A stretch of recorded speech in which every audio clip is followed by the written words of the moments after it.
नमस्कार। अगस्ती संहिता वाचन इस उपक्रम में मैं वैद्या प्रियदर्शनी बापटकडूस आप सभी का और आदरणीय वैद्य प्रमा मैडम का हार्दिक स्वागत करती हूँ। श्री चरक संहिता चिकित्सा स्थान वातव्याधि चिकित्सा का वाचन होने जा रहा है, लेकिन अध्याय के प्रारंभ के पहले कुछ संकल्पनाओं का विस्तार होना बहुत आवश्यक है। इसीलिए आदरणीय प्रमा मैडम हमें पहले कुछ संकल्पनाएं स्पष्ट करने वाली है। मैं मैडम से अनुरोध करती हूँ कि उनके व्याख्यान का प्रारंभ करें। व्याख्यान के पहले आप सभी को अनुरोध है कि अपने माइक्स और वीडियोस ऑफ रखें, और दूसरी सूचना, आपकी जो भी कुछ प्रश्न है उन प्रश्नों का समाधान लेक्चर के अंत में ज़रूर होगा, लेकिन बीच में प्रश्न ना पूछे, ताकि अपने जो लिंक है मैडम के लेक्चर की वो बनी रहेगी। बहुत बहुत धन्यवाद। मैडम से अनुरोध है, कृपया व्याख्यान का प्रारंभ करें।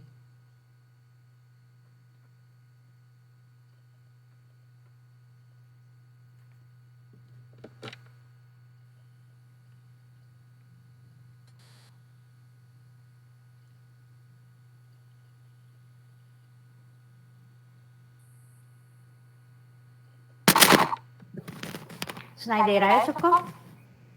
Yes madam. धन्यवाद प्रियदर्शनी। मेरे साथ शांति मंत्र का पाठ करना। ओम सहनावतु सहनौ भुनक्तु सह वीर्यं करवावहै तेजस्विनावधीतमस्तु मा विद्विषावहै। ओम शांति शांति शांति। मुझे सभी ने ऐसे कहा कि पंचकोश विस्तार से पढ़ना है। जिन्होंने वोट किया उतने तो शायद आए नहीं है आज, फिर भी हम वहीं से शुरुआत करेंगे। थोड़ा तो मैंने बताया था पिछली बार। सभी को दिखाई दे रहा है स्क्रीन मेरा? Yes madam. तो पंचकोश यह अपने शरीर का स्वरूप है। ब्रह्मांड भी ऐसे ही बना है, हमारा शरीर भी ऐसे ही बना है। पंचकोश तो शरीर में है, ब्रह्मांड में त्रिविध देह है। यह जानना आवश्यक है, क्योंकि वातव्याधि में इसका अनुवर्तन हम करेंगे तो हमारे शरीर का स्वरूप त्रिविध देह भी है, और वही त्रिविध देह 5 विभागों में बटे हुए हैं। 3 देह कौन से हैं? एक है कारण देह, दूसरा है सूक्ष्म देह अथवा उसे ही कहते हैं लिंग देह, और तीसरा है स्थूल देह। ब्रह्मांड में भी यही 3 देह है, कारण देह, सूक्ष्म देह तथा स्थूल देह। ये कहाँ से आए, कैसे बने, विश्व की उत्पत्ति के विषय में बहुत शास्त्रज्ञों में बहुत सारे विवाद हैं। आधुनिक शास्त्रज्ञों, हमारे शास्त्रज्ञ जो थे उन्होंने भी विश्व की उत्पत्ति के विषय में बहुत कुछ लिख दिया है, हमारे लिए छोड़ दिया है। सांख्य भी है, वैशेषिक भी है, बहुत सारे दर्शन का अर्थ ही विज्ञान होता है। दर्शन का अर्थ कोई फिलॉसफी नहीं होता है, यह पूरा समझ ध्यान में रखना चाहिए। दर्शन, विज्ञान सत्य की खोज करने के लिए, सत्य का शोध करने के लिए विज्ञान होता है। तो बहुत सारी कल्पनाएं, धारणाएं उनमें हो सकती है जो हमारी स्पष्ट हो जाती है। सांख्यों ने एक विधि बताई है, वैशेषिकों ने एक विधि बताई है, बौद्धों ने एक विधि बताई है, जैनों ने एक विधि बताई है। बहुत विधियां बताई है कि जिससे विश्व उत्पन्न होता है। हम ये वेदांत क्यों देखने जा रहे हैं, क्यों हम वेदांत को फॉलो कर रहे हैं, उसका अनुवर्तन क्यों कर रहे हैं, यह मैंने बताया था आपको कि आयुर्वेद उपवेद है। उप का अर्थ होता है समान, वेद के समान। आयुर्वेद ऋग्वेद का उपवेद है। तो क्या हो जाएगा, वेदों में जो है उसी का अनुवर्तन आयुर्वेद में होगा। और ऐसे हमें दिखाई भी देता है, कई सारी समानताएं वेदों के ही साथ होती है और किसी विज्ञान के साथ नहीं होती है। तो वेदांत जो है, उपनिषद जो है, वह वेदों का एक भाग है। इसलिए हम वेदों का अनुवर्तन करेंगे आयुर्वेद उपवेद होने के कारण, तथा उसी के आधार से आयुर्वेद में कई सिद्धांत बताए गए हैं, इसलिए हम उसी का अनुवर्तन करेंगे। तो वेदों में जो विश्व की उत्पत्ति के विषय में कहा है, वह 3 सूक्त है ऋग्वेद में, जिसमें विश्व की उत्पत्ति इस विषय में विस्तार से बताया है। एक है नासदीय सूक्त, दूसरा है हिरण्यगर्भ सूक्त और तीसरा है पुरुष सूक्त। नासदीय सूक्त में कारण देह का विवेचन है, हिरण्यगर्भ सूक्त सूक्ष्म देह का वर्णन करता है, तथा पुरुष सूक्त स्थूल देह का विवेचन करता है। कैसे कैसे वह उत्पन्न हुए, उनका स्वरूप कैसा है, किस प्रकार से सृष्टि अस्तित्व में आ गई। वेदों का वर्णन किंचित अब हमारी बुद्धि के परे होता है, थोड़ा गूढ़ अर्थ होता है उसमें, तो उन्हीं का विवेचन अधिकतया उपनिषदों में आता है। तो उपनिषदों में इन्हीं 3 सूक्तों का विस्तार से विवेचन आता है। कई उपनिषदों में, एक उपनिषद में नहीं है, कई उपनिषदों में है विस्तार से। प्रश्नोपनिषद है, मुंडकोपनिषद है, मांडूक्य है, कई उपनिषदों में इन्हीं 3 सूक्तों का विवेचन अधिक रूप से किया गया है, जिससे कि हमें सृष्टि के उत्पत्ति के विषय में ज्ञान होता है।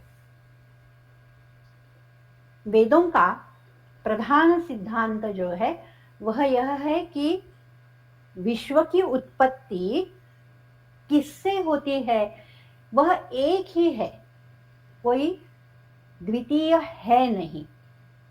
वह एक क्या है, वह है परब्रह्म, परमात्मा, ब्रह्म। तो एक होने के कारण दूसरा कोई है ही नहीं, अद्वितीय है वह, वही एक सत्य है। और पूरा ये जो विश्व है वह मिथ्या है। सत्य और मिथ्या के अर्थ हमने देखे थे, मैं संक्षेप से अभी फिर से दोहराती हूँ। सत्य का अर्थ होता है कि जो जिसका बाध कभी होता नहीं है। बाध इसका अर्थ होता है कि कारण के सहित विनाश।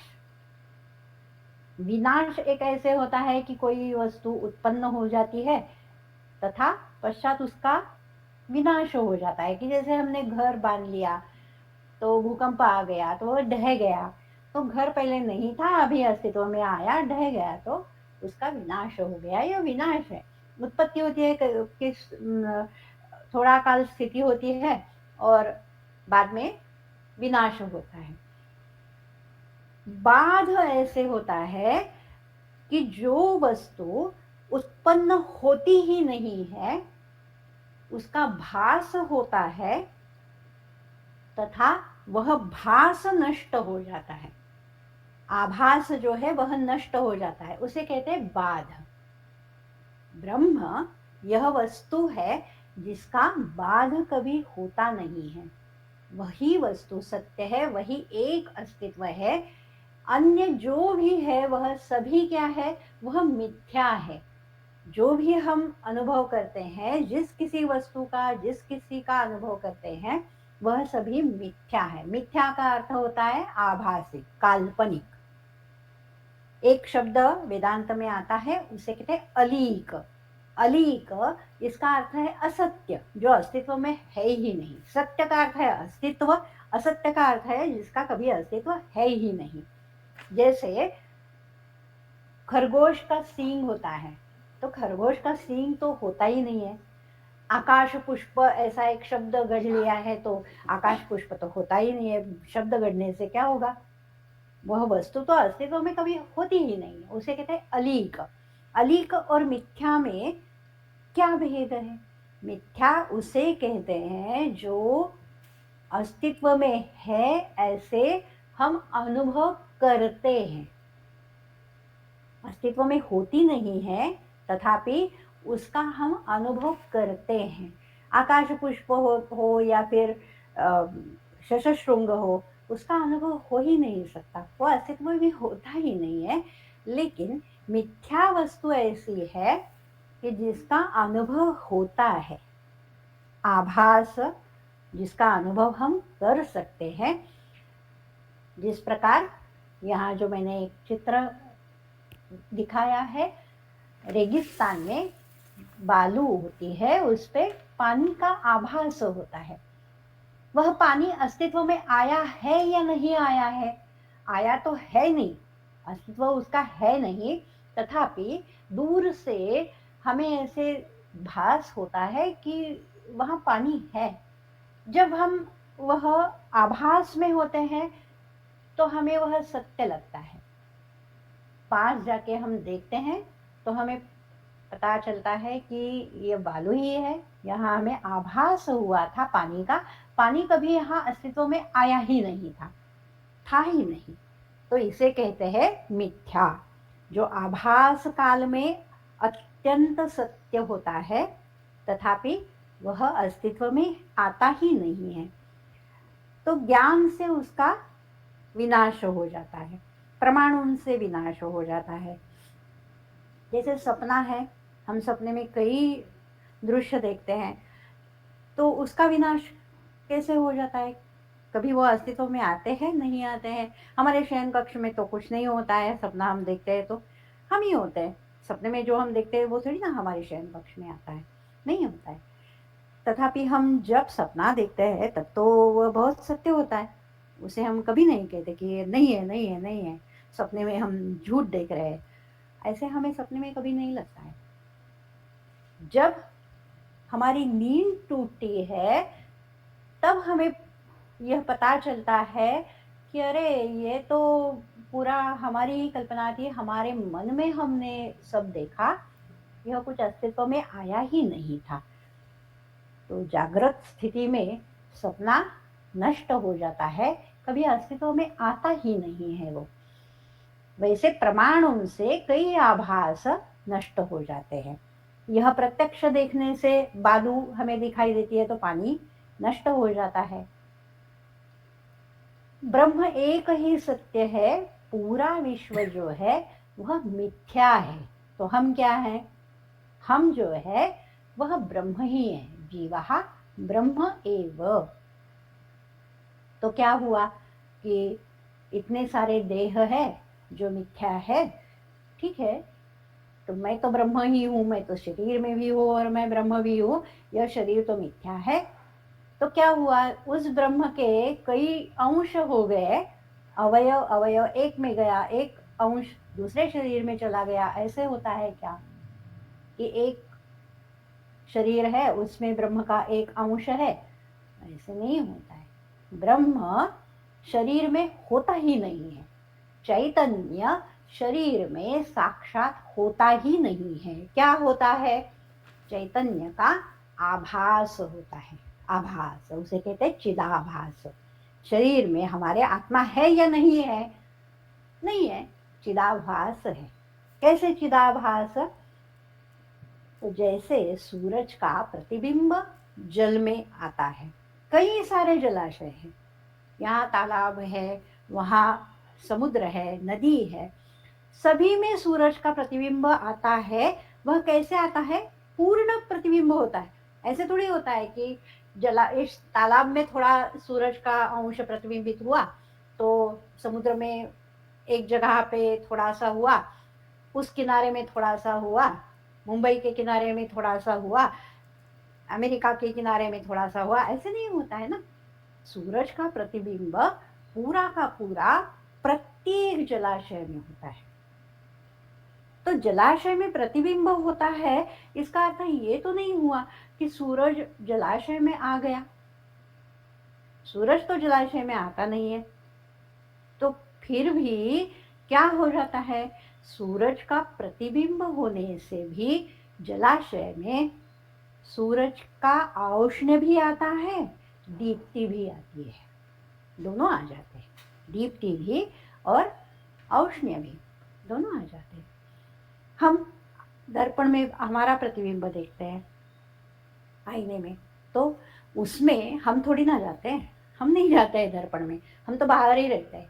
तथापि हमारे प्रतिबिंब में हमारी सारी विशेषताएं प्रकट होती है, कोई भी विशेषता शेष नहीं रहती। ऐसे ही जीव क्या होता है, वह प्रतिबिंब रूप होता है, आभास रूप, चिदाभास उसे कहते हैं। साक्षात चैतन्य आत्मा ऐसे अंश रूप में हमारे शरीर में नहीं होता है। वैशेषिकों से, न्यायिकों से यही हमारा भेद है आयुर्वेद का, कि तथा सांख्यों से भी वह अनेकत्व मानते हैं। पुरुष अनेकत्व सिद्धि है, जीवात्मा प्रति शरीर भिन्न है, यह नहीं है। जीवात्मा आत्मा के अंश नहीं होते, उसका अवयव नहीं होता है, उसके विभाग होते ही नहीं है, वह पूर्ण है। तो हमने यह मंत्र तो सुना होगा, पढ़ा होगा, पूर्णमदः पूर्णमिदम्। वह ब्रह्म भी पूर्ण है, यह जीव भी पूर्ण है। पूर्ण से पूर्ण उत्पन्न होता है, ब्रह्म पूर्ण है, उससे पूर्ण जीव उत्पन्न हुआ, उदित हुआ। पूर्णात् पूर्णम उदच्यते। तथा देह के विनाश के पश्चात क्या होता है, पूर्ण से पूर्ण निकलता है। हा? और होता क्या है, ब्रह्म पूर्ण ही शेष रहता है। पूर्णमदः पूर्णमिदं पूर्णात् पूर्णमुदच्यते। पूर्णस्य पूर्णम आदाय पूर्ण निकाल के पूर्णमेव अवशिष्यते। लगता है ना कि क्या कविता है ये, तथापि यह बहुत गहरा सिद्धांत है। वह भी पूर्ण है, हम भी पूर्ण है। प्रतिबिंब हो तो भी पूर्ण ही प्रतिबिंब है, थोड़ा आधा अधूरा प्रतिबिंब होता है, नहीं होता है। हाँ, यह हो सकता है कि हमें वह प्रतीत नहीं होता। जैसे यदि दर्पण पे कुछ कालिमा हो, पानी में गंदगी हो, तो क्या होता है, सूरज का प्रतिबिंब होते हुए भी पूरा अनुभव नहीं कर सकते हम। वैसे हो जाता है कि हमारे मन में यदि अशुद्धताएं हैं तो हम जान नहीं सकते हमारा चैतन्य स्वरूप, यह होता है। तथापि प्रतिबिंब तो पूर्ण ही होता है। तो जीव क्या है, ब्रह्म ही है, और कुछ है ही नहीं, दूसरा कोई अस्तित्व है ही नहीं। जीव तो ब्रह्म ही है। यह ब्रह्म क्या है, तो ब्रह्म के दो लक्षण किए हैं, एक है तटस्थ लक्षण, दूसरा है स्वरूप लक्षण। तटस्थ लक्षण यह होता है कि उसे अन्य वस्तुओं से भिन्न रूपतया जान तो सकता है, तथापि वह उसका स्वरूप नहीं होता है। वह ब्रह्म का तटस्थ लक्षण है। क्या है वह, यतो वा इमानि भूतानि जायन्ते येन जातानि जीवन्ति यत् प्रयन्ति अभिसंविशन्ति। यह ब्रह्म का तटस्थ लक्षण है। क्या है यह, यतः इमानि भूतानि जायन्ते, यतः अपादान, जिससे, जिस कारण से, इमानि भूतानि, यह भूत मात्र उत्पन्न हो जाते हैं। येन जातानि जीवन्ति, जातानि भूतानि, येन, जिस कारण से जीवित रहते हैं, तथा यत् प्रयन्ति, जिसके पास जाके, अभिसंविशन्ति, उसमें लीन हो जाते हैं। तो क्या हो गया, उत्पत्ति जिससे होती है, जिसमें स्थिति होती है, तथा जिसमें लय हो जाता है, वह ब्रह्म है, जिससे उत्पत्ति, जिसमें स्थिति, जिसमें लय, उसे कहते हैं उपादान कारण। जिससे उत्पत्ति होती है, जिसमें स्थिति होती है तथा जिसमें लय होता है, उसे कहते हैं उपादान कारण। जैसे यहाँ जो मैंने दिखाया है, मिट्टी, मिट्टी से मटका बनता है, तो मिट्टी से उत्पन्न होता है, मिट्टी में ही स्थित होता है, विनाश के पश्चात मिट्टी ही हो जाता है, मिट्टी में ही मिल जाता है। तब मिट्टी हो गई मटके का उपादान। हम जो वारंवार सुनते आए हैं, पढ़ते आए हैं कि दूध यह दही का उपादान कारण है, दधी का, वो नहीं है उपादान कारण। क्यों नहीं है? यत् प्रयन्त्य अभिसंविशन्ति, यह उसमें नहीं होता है।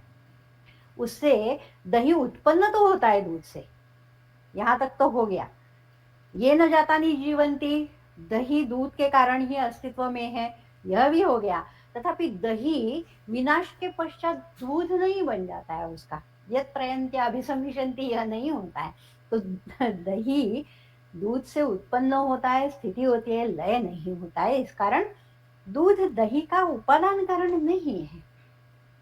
यह परिणामी उपादान का उदाहरण मिट्टी से मटका, अथवा दूसरा हो सकता है सुवर्ण से अलंकार, सोने से आभूषण बनते हैं। तो सोने से ही उत्पन्न होते हैं, उसमें सोना ही रहता है, तो सोने में ही वह स्थित रहते हैं। कितने भी हम आकार बनाए उसके, कितना भी उसे सजाए, होता तो सोना ही है। तथा विनाश के पश्चात पिघलाते तो सोना ही हो जाता है उनका, सोने में ही मिल जाता है।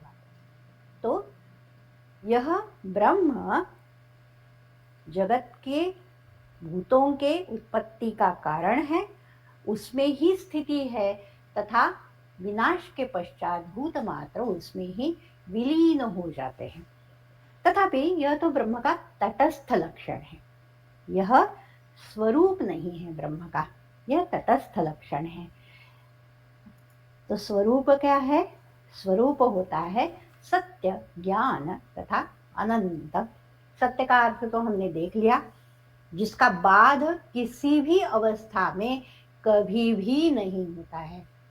जैसे यहाँ जो उदाहरण मैंने दिखाए हैं कि सपना है, सपने में जो पदार्थ दिखते हैं उनका बाध होता है नींद टूटने से।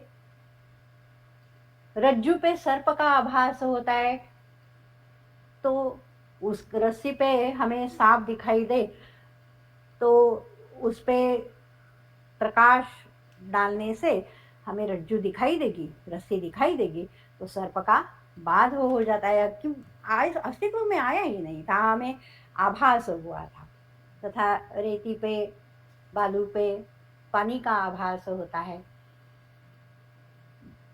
जब कभी अधिष्ठान का ज्ञान होता है तो कल्पित पदार्थ हमें प्रतीत नहीं होते हैं, तो उसे कहते हैं उसका बाध हो गया। सत्य होता है जिसका बाध किसी भी अवस्था में नहीं होता है, उसे कहते हैं सत्य। तो ब्रह्म का बाध होता ही नहीं, वह अस्तित्व में है, उसी के अस्तित्व के कारण अन्य सभी अस्तित्व में है, उसी में स्थिति है ना, तो उसी के अस्तित्व के कारण सभी की स्थिति है, इसे कहते हैं सत्य। ज्ञान का अर्थ होता है चैतन्य, चैतन्य ही ज्ञान है। अनंत का अर्थ होता है जिसे कोई मर्यादा नहीं है। देश काल वस्तु, तीन मर्यादाएं होती है, जिसे कहते हैं अभाव। देशतः अभाव, इसे कहते हैं अत्यंताभाव। क्या होता है? इस कक्ष में कोई घट है, दूसरे कक्ष में नहीं है, मैं इस कक्ष में बैठी हूँ, तो मेरे ही घर के दूसरे कक्ष में मैं नहीं हूँ, तो यह हो गया देशतः अभाव।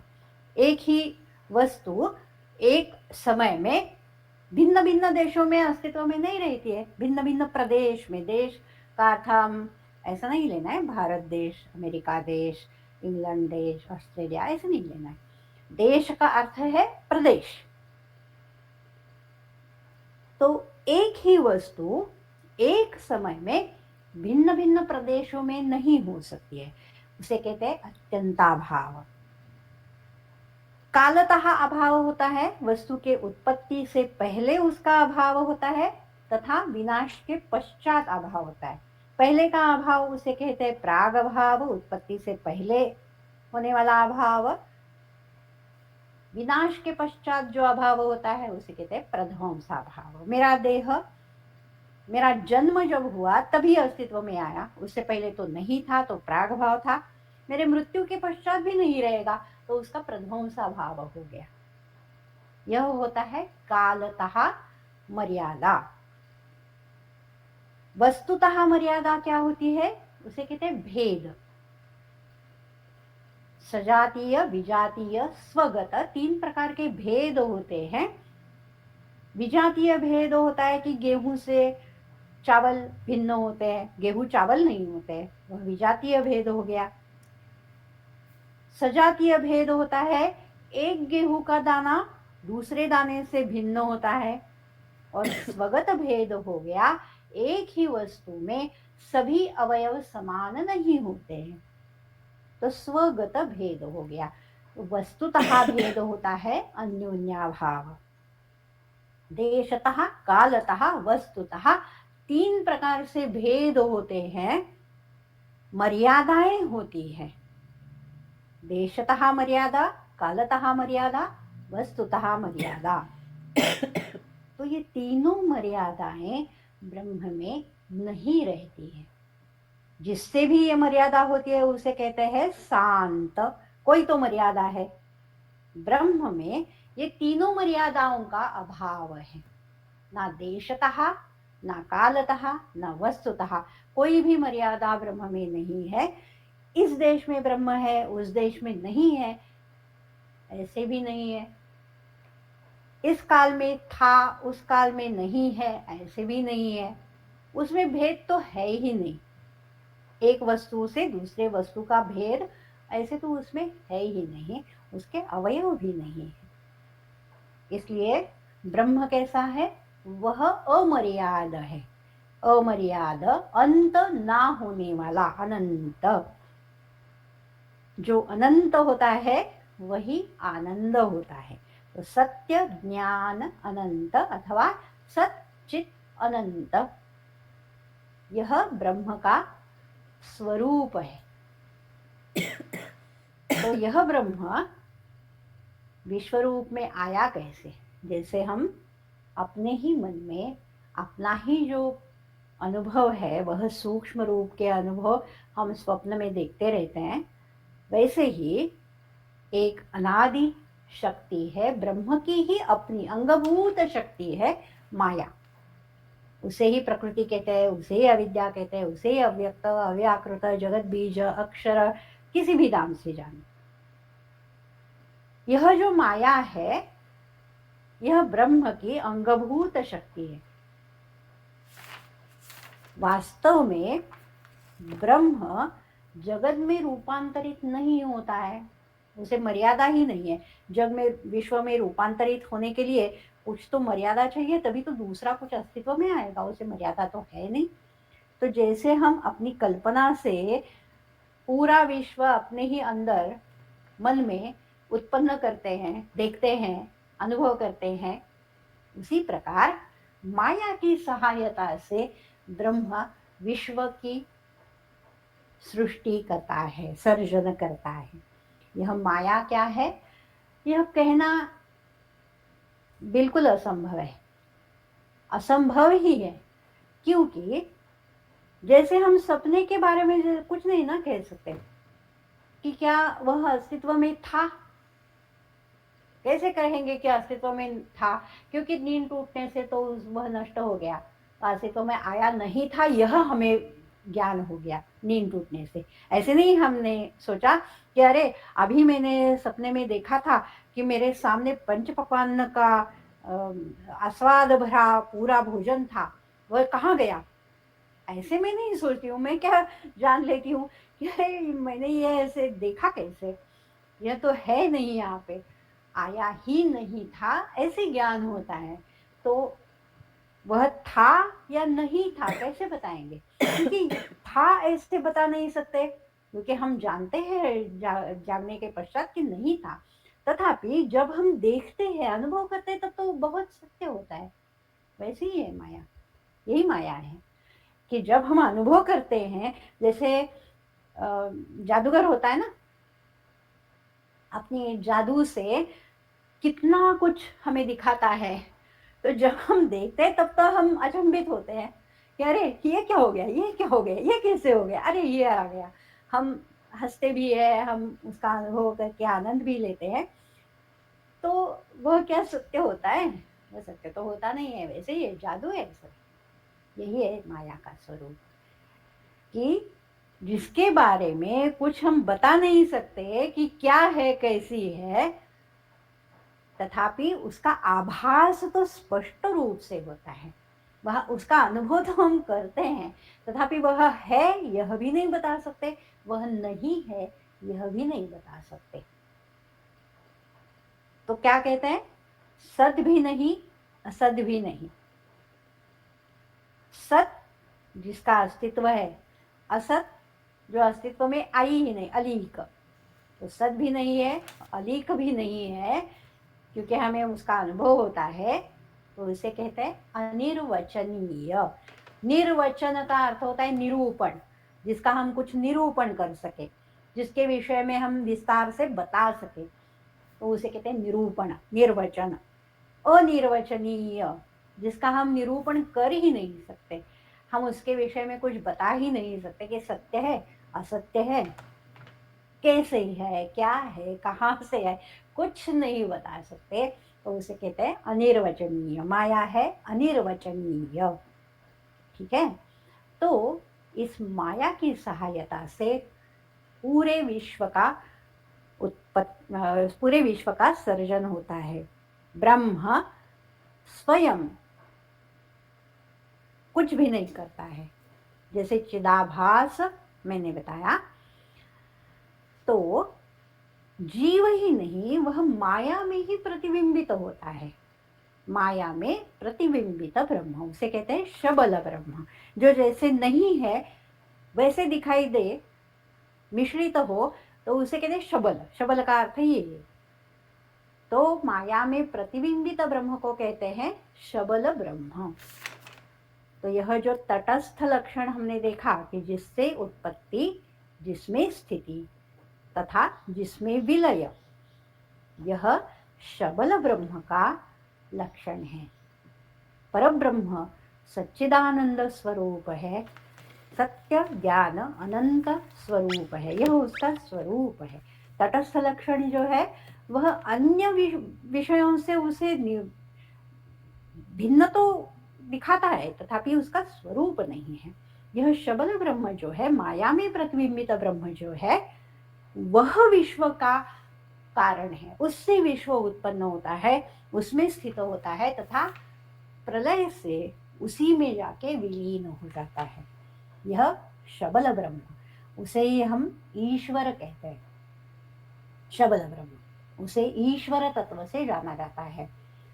क्या होता है कि यह जो शबल ब्रह्म है वह माया युक्त, माया में प्रतिबिंबित ब्रह्म है। तो माया की जो शक्तियां हैं, वह शक्तियां पूरा विश्व उत्पन्न करने वाली है। माया की शक्तियां दो होती है, एक होती है आवरण शक्ति, दूसरी होती है विक्षेप शक्ति। आवरण जिससे अज्ञान होता है, आवरण हम जानते हैं, ढकना, तो इसके कारण अज्ञान होता है। विक्षेप फेंकना जैसे, तो इसके कारण क्या होता है, विविध रूपों में वह व्यक्त हो जाती है। तो माया को ईश्वर, माया में प्रतिबिंबित ब्रह्म चैतन्य को ईश्वर कब कहा जाता है? कौन सी शक्ति उद्बुद्ध है, उससे यह निर्धारित होता है। माया की जो विक्षेप शक्ति है वही यदि उद्बुद्ध हो तो उसे कहते हैं ईश्वर, जिसमें अज्ञान नहीं होता है।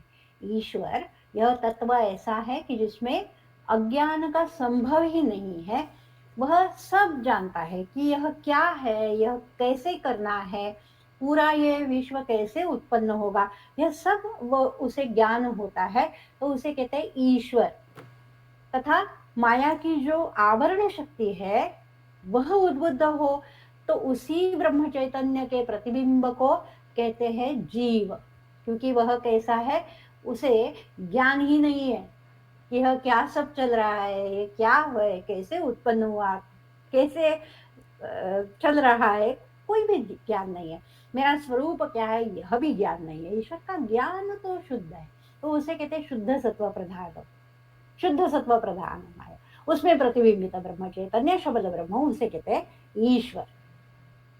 तो इस ईश्वर ने आलोचन किया कि अरे क्या करना है, सृष्टि कैसे करनी है, पूरा आलोचन किया, ईक्षण किया, आलोचन किया, क्या करना है क्या नहीं करना है।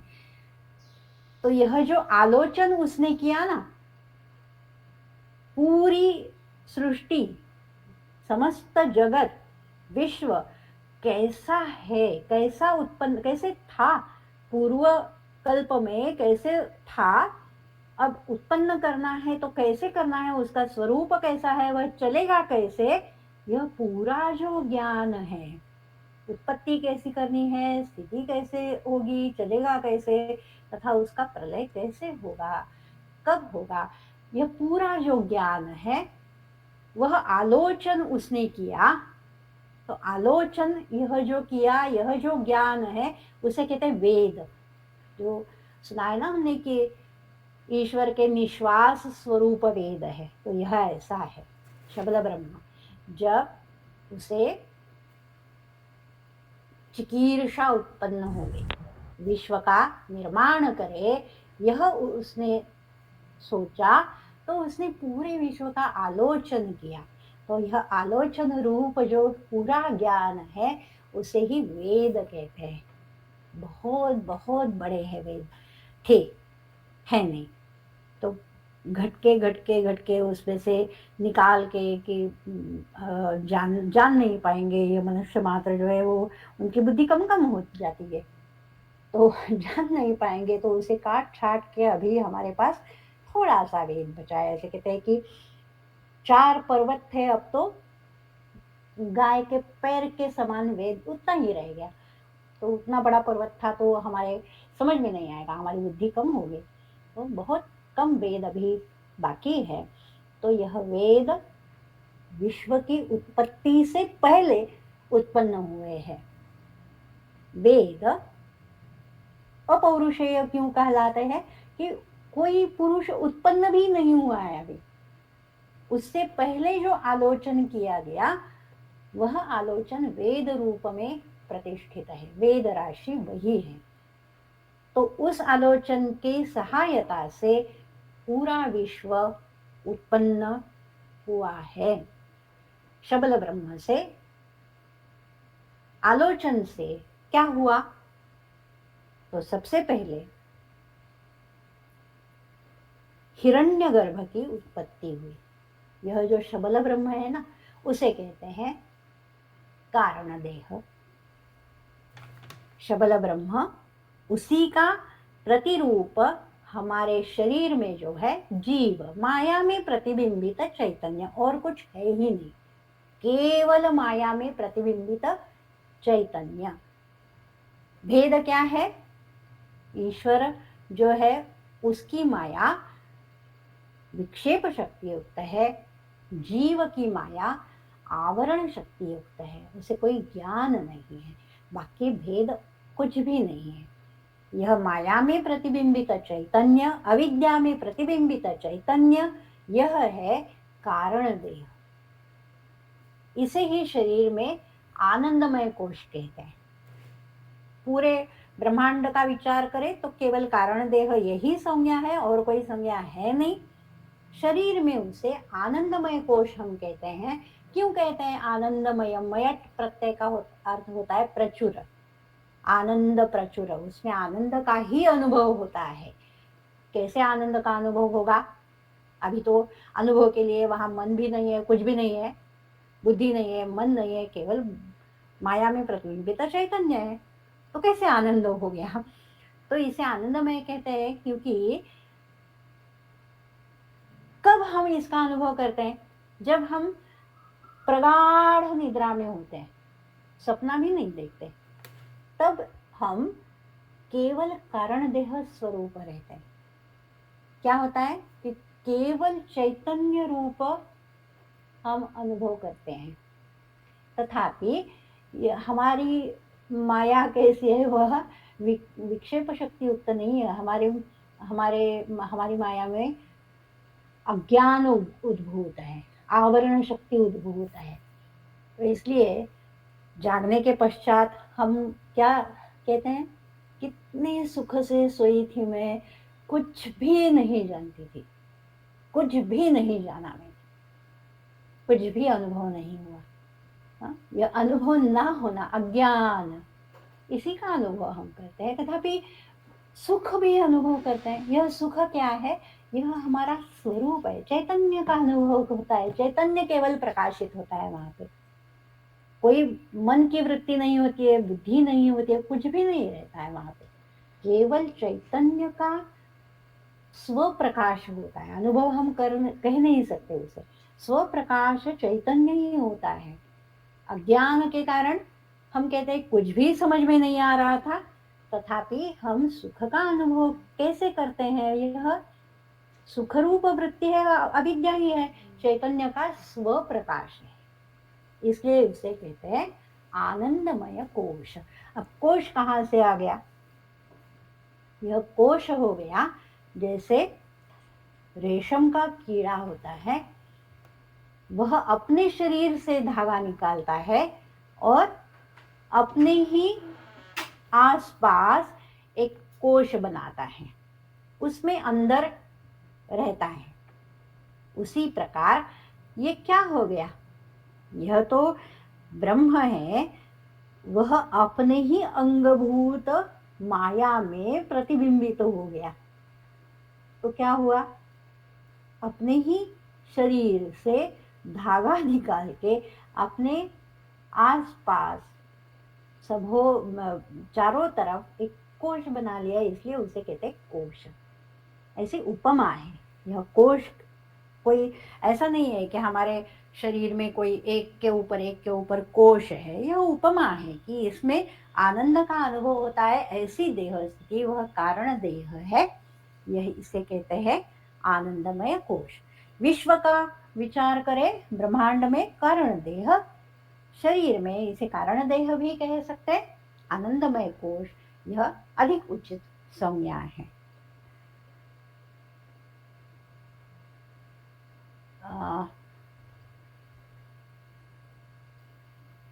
अभी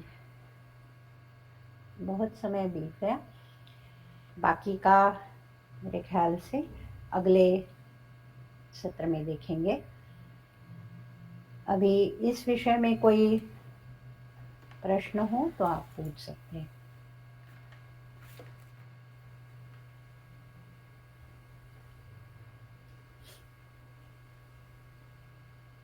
दस मिनट प्रश्नों का उत्तर समाधान करने का प्रयास करूंगी।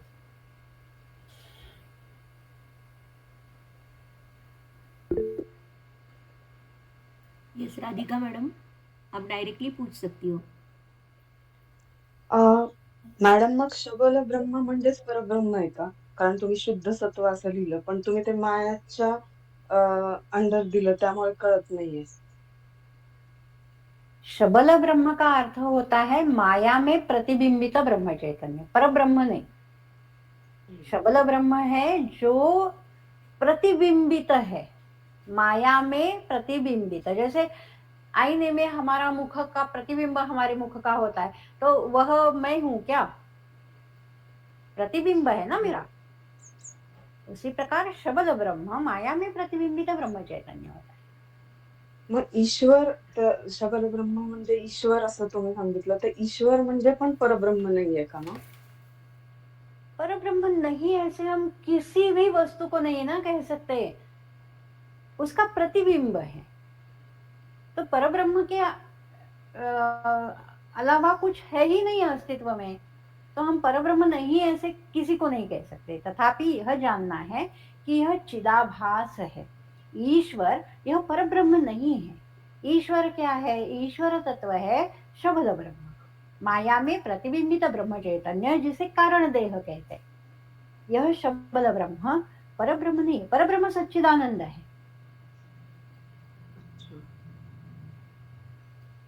माया की विक्षेप शक्ति उद्बुद्ध होती है, उसमें प्रतिबिंबित ब्रह्म चैतन्य को ईश्वर कहते हैं। माया की आवरण शक्ति जहां उद्बुद्ध होती है, उसमें प्रतिबिंबित ब्रह्म चैतन्य को जीव कहते हैं।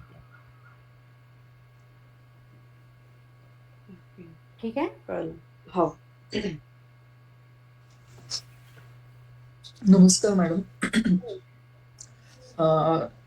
इन बाइबल वहां पर अलग लिखा हुआ है और यहाँ पर अलग लिखा हुआ है, तो साइंस के अकॉर्डिंगली अपनी जीव उत्पत्ति ब्रह्मा मतलब आयुर्वेद के इतिहास से ब्रह्मा से सृष्टि उत्पत्ति हुई है, तो इसको कैसे मतलब ये करें? हाँ, ब्रह्मा अभी हम जाएंगे ना, ब्रह्मदेव हमने देखना है। अभी ब्रह्मदेव अभी उत्पन्न नहीं हुआ है। और आपने कहा कि वेद पहले उत्पन्न हुए थे, हाँ, तो लैंग्वेज संस्कृत, वेद सब पूरा संस्कृत में लिखा हुआ है। हाँ, तो what was the language before like? वह ज्ञान है। ज्ञान की कोई भाषा नहीं होती है। शब्द तो पहले ज्ञान शब्दों में बद्ध किया जाता है। ठीक है? ज्ञान ज्ञान ही होता है। हम जब समझते हैं ना, देखो पुस्तक में जो लिखा हुआ होता है, इंटरनेट पे जो होता है, वह सब क्या होता है? वह ज्ञान होता है क्या? वह इंफॉर्मेशन होती है। Information, yes. तो उसका रूपांतर ज्ञान में कब होता है, कैसे होता है? जब हम उसे आत्मसात करते हैं। कितना भी हम पढ़ ले कि कार कैसे चलानी है, थोड़ी ना हमें कार चलानी आती है। जब हम चलाएंगे तो हमें वो आत्मसात होगा, तो मैं कहूंगी कि हाँ, मैं जानती हूँ कि कार कैसे चलानी है। तो ज्ञान कभी भी शब्दों में बद्ध हो ही नहीं सकता है। ज्ञान ज्ञान होता है। ओके। ठीक है? तो वेद यह ज्ञान है। उसने आलोचन किया, उसने जाना कैसे करना है, क्या करना है, यह वेद का स्वरूप है। तो पश्चात उसे शब्दों में बद्ध किया है। तो वह हमारे पास इंफॉर्मेशन है, हमारे पास वेदों का ज्ञान थोड़ी ना है। अच्छा। हमारे पास वो है इंफॉर्मेशन। तथापि वह संस्कृत भाषा में है। वह भाषा भी बहुत पहले उत्पन्न हुई है। भाषा की उत्पत्ति है। ठीक है? यह उसमें भेद है।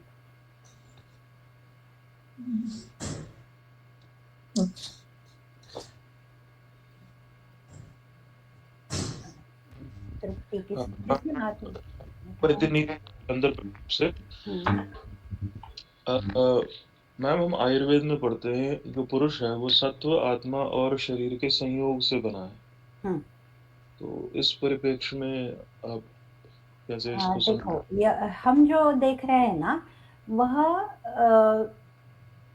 चिकित्साधिकृत पुरुष नहीं है। यह जो सत्व आत्मा शरीर है, यह चिकित्साधिकृत पुरुष है। आयुर्वेद के मर्यादा में हम किसे पुरुष कहेंगे? हमारा जो अधिकार है उसी को हम पुरुष कहेंगे। हमारा अधिकार क्या है? हमें रोगों की चिकित्सा करना है, व्याधि उपशम करना है, आरोग्य प्रस्थापित करना है, शारीर व्याधि, और कुछ हमारा अधिकार है ही नहीं। तो हम थोड़ी ना आत्मा तथा ईश्वर या कारण देह इसका कुछ करेंगे। हम उसका कुछ कर ही नहीं सकते। हमारा वो विषय ही नहीं है, हमारा वो अधिकार ही नहीं है। इसलिए हमारे अधिकार में पुरुष क्या है? हमारे अधिकार में हम शरीर की चिकित्सा करेंगे, तथा व्याधि के लिए हम देखेंगे कि मानस व्याधि होते हैं। वह अधिकार आयुर्वेद का भले ही ना हो, तथापि व्याधि तो होते हैं। तो इसलिए हमारा पुरुष क्या है? चैतन्य तो होना ही चाहिए। अचेतन पुरुष की हम चिकित्सा नहीं करेंगे। तो चैतन्य, मन और शरीर, यह हमारा चिकित्सा के लिए अधिकृत पुरुष है।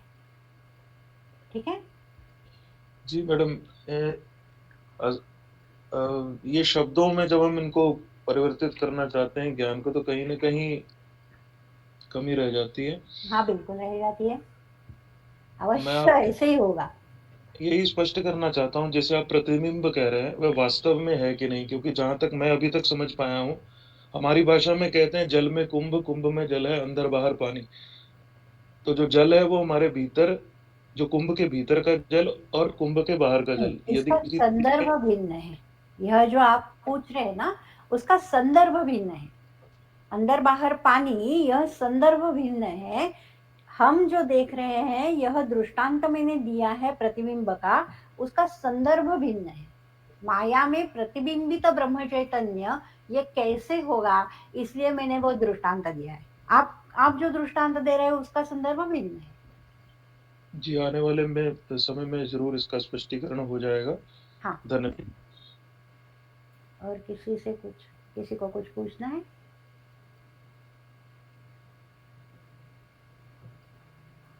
राधिका मैडम, शायद आपने फिर से हैंड रेज किया था, पूछिए। किसी ने हैंड रेज किया है? राधिका का शायद पहले का ही है। हाँ, आधीचंच आहे ते. और किसी से कुछ पूछना है? आप अपने प्रश्न यदि अभी नहीं हो, बाद में उत्पन्न हुए हो, तो ये मैडम का जो टेलीग्राम का ग्रुप है, वहाँ भी आप प्रश्न लिख सकते हैं।